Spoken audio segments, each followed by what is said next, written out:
Good morning, everyone. Welcome back to the Outpost and Red Bush Primitives. Got my good friend Jeff here. He came down to the Outpost to help me out for several days, and believe me, we've knocked out quite a bit of work, so we really appreciate that. As you can see, we had a display here of fire starting materials. We're getting ready to cook breakfast, and what we did was we used one of these cakes that Jeff makes. You want to explain to them how you make this cake? I call it a fire muffin. So all of it is a cupcake liner. I put sawdust and wood shavings in it, and then I use a double boiler and I melt down some paraffin wax and pour in it. So what I did was, sometimes without a match it's kind of hard to get the paraffin wax going. So what I did was I shaved off a little bit of fat wood, which actually the chemicals in that fat wood, they just fire right up. And of course I used a striker, but as you can see, the fire went really well and no problem. Just got to make sure you got some dry wood to put on top of it. But yeah, so we're going to talk about all these different things here shortly, but we're going to go ahead and get some breakfast on. We just wanted to let you all know what we were up to today with all this big spread that we had going out here.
Good morning.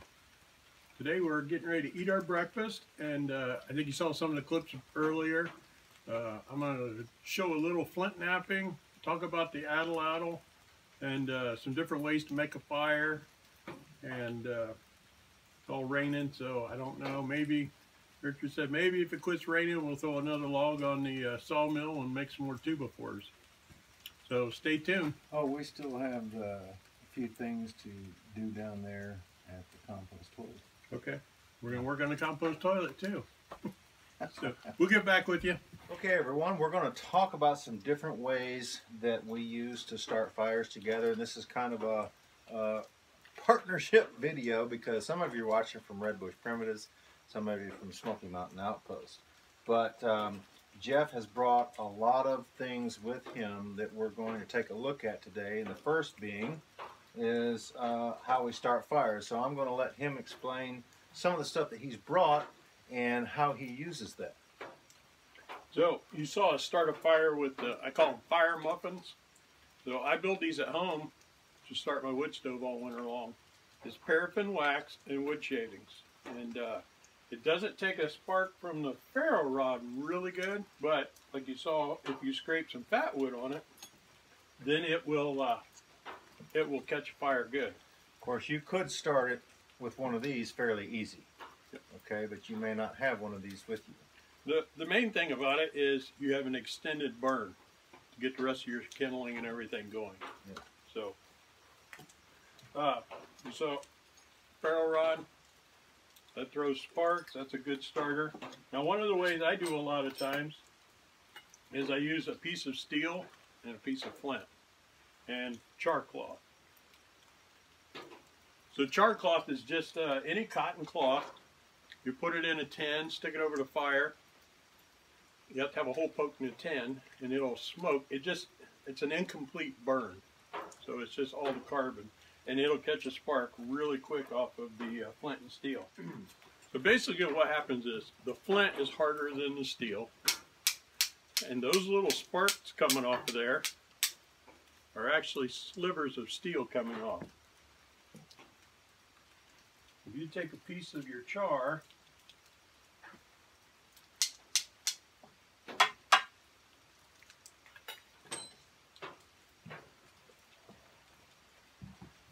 take it right up into it.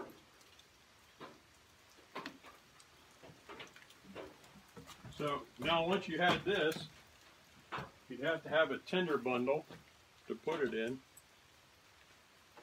I'm not sure this tinder bundle will, it may work. I scraped it off a wet dead cedar here this morning.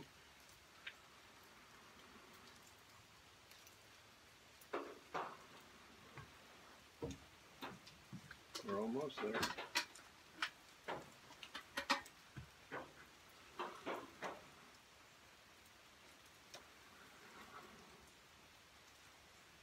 So, now that cedar came off a tree. It's been raining all night. But you saw it light up. So that's pretty much how it works. And I'm going to save some of this for another time. So that's a pretty primitive way to make a fire. There's some type of flint anywhere you go. Now, some flint's better than other flint. But you can also spark off, if you have a carbon steel knife, you can spark off the back of your knife blade too. You want to tell them about these little things that you got? So this is another fire starter that I have. This is a straw. I took a pair of pliers, pinched the end, and burned it with a lighter. Then I took some cotton balls and Vaseline, impregnated that Vaseline in the cotton ball. Pushed it down in there. I used a shish kebab skewer. Pushed it all down in there. Closed the other end. So now that's waterproof. All I have to do is cut the end off, squeeze out that, fluff it up a little bit, and any spark that hits it is going to ignite. And it's also a, it'll just let your fire burn for a little bit longer. I use these a lot on canoe trips and stuff. We're just kind of mixing and matching here as we go. I think you guys have watched me before a lot of times when I start a fire. Something that you've got readily available at your house that you could actually put in a bag or in a little tin like this, which is an Altoid tin, is dryer lint. This right here is flammable. It's just a lot of wool and different things, material, and I pinch off a little bit and it'll take a strike, you know, maybe first, second, third try, and I can get it going long enough to get some drier material like this on it, and some very fine small dry twigs and stuff, and it will light a fire just as well. Another thing that I use a lot, which is readily available around where I'm at, and especially the yellow pine trees is where I find the abundance of it. I think it's probably due to the fact that they lose a lot of their limbs, and a lot of the limbs are low to the ground, but this right here is pine rosin, and you can see all that liquid right here. It's just outside on the bark, and it's the same tree that this fat wood that I get comes from, but this stuff right here just takes a little piece and it burns like tar.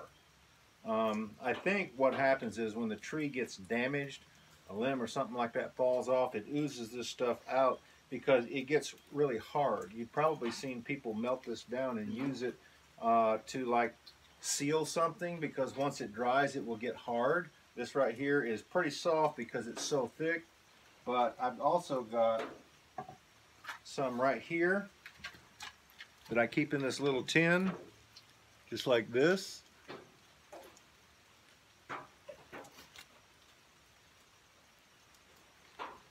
That's really hard. So yeah, there's a lot of uses for this stuff. So Richard was talking about his tins. This is my tin that I use for my flint and steel. So, inside, flint steel and char cloth, but also, not today, but also there's a lens in the top of it. So if I had the sun shining, I could shine that, focus that beam on my char cloth and get an ember started that way also. Now this is some of the same flint that you can use for striking. Okay, these, and if I'm not mistaken, this is readily available around this area. They call this black chert. This is actually dacite, but yeah, there's chert around here too. Yeah. Yep. Yeah. You want to show them some of the things that you made out of that stuff? So this is, like I said, this is dacite. So these are spalls of it. This is Burlington chert. So there's just all different types of, this is just, the red one is just glass. Can you all see that because it's white? So that's just red glass. This is another piece of glass, actually has a white tip on it. So unless you go out and get this yourself, it's pretty expensive to buy. So there's another piece of glass. So a lot of times what I'll do, this here is obsidian and it's almost translucent. This comes from Washington State. So obsidian is the sharpest thing on earth. So when you break this, it breaks to the single molecule. They actually were doing, I think they still do some eye surgeries. They use an obsidian tool because they haven't been able to replicate sharpen to the single molecule. So razor sharp stuff. So like I said, this rock I go to Knapp-Ins and I buy it $6 a pound. So this is pretty expensive to, that's why you can hit the thrift shops and find an old red plate or milk glass works really good. Here's a piece of dacite turned into a blade with an antler handle.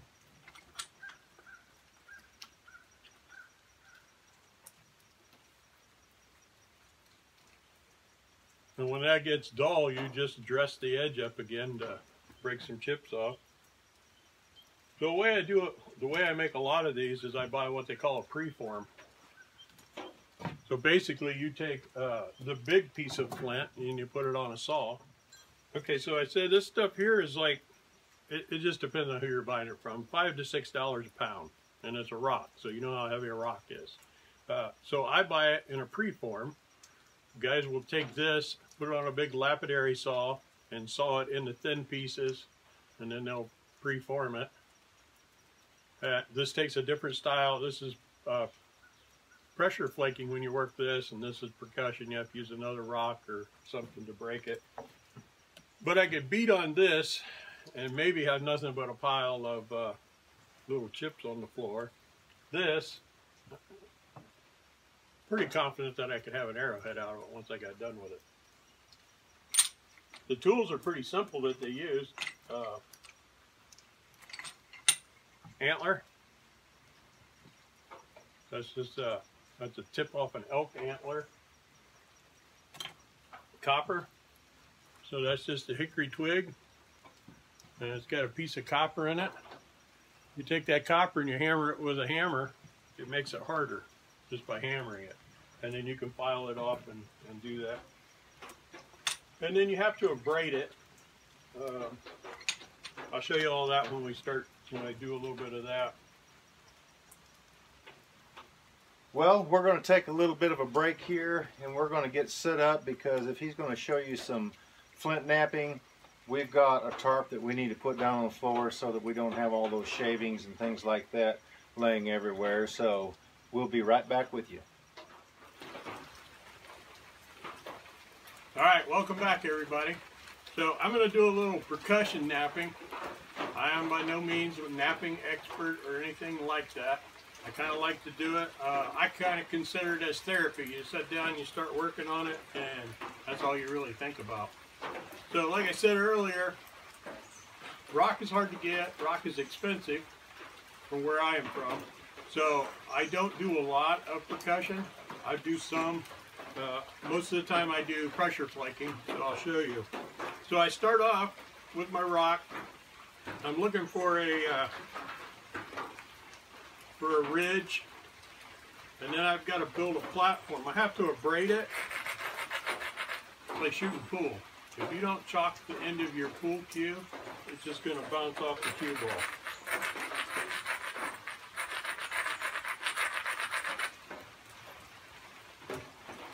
Like I said, there's different styles. This is a copper bopper, and then this is a moose antler billet. So it just depends on, moose antler works better on some rock, copper works better on some rock. I got a piece of buffalo hide. That's just because, like I said, this stuff is really sharp. So keep from driving a piece through my leg. It's all angles. Building the platform.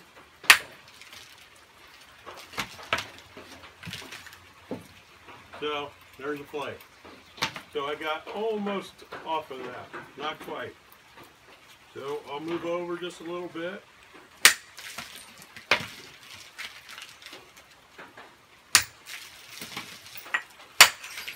That's a nice flake.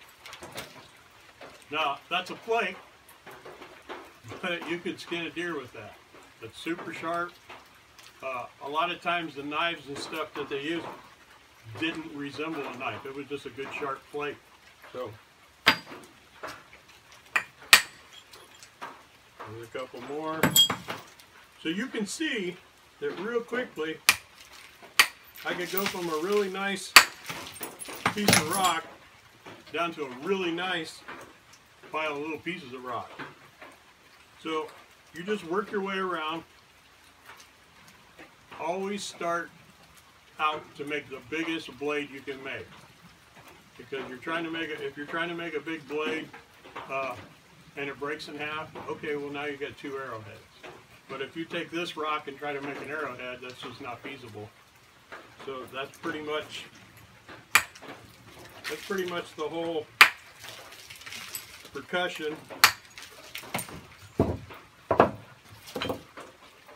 Now, what I'm going to do, I'm going to pressure flake on this is a preform. So, same thing as this piece of flint, the only difference is it's been sawed.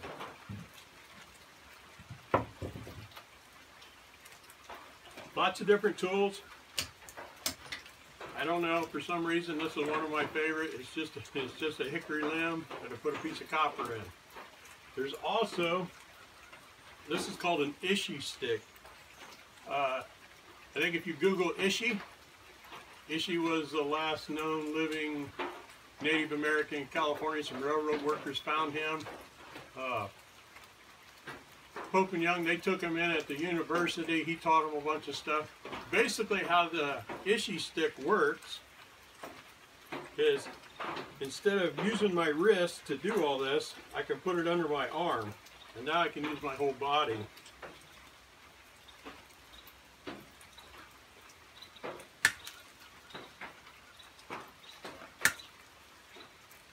So I'm doing the same thing as percussion, I'm just doing it in a smaller form. Once you get that big piece percussion down, this is what you would switch to.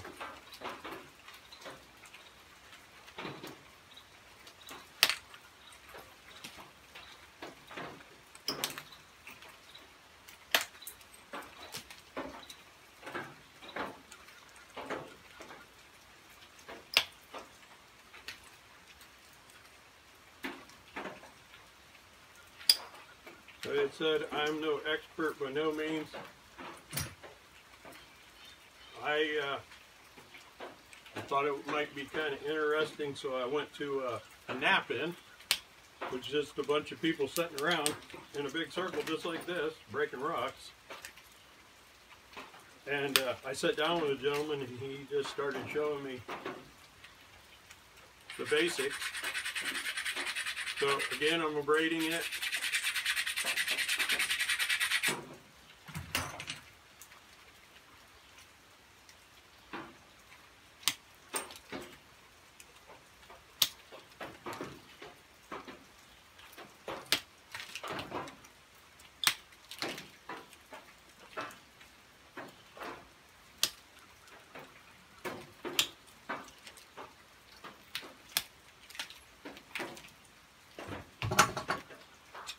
So I'm gonna keep doing that, and I'm gonna keep working my way in. You can see what the difference is in it.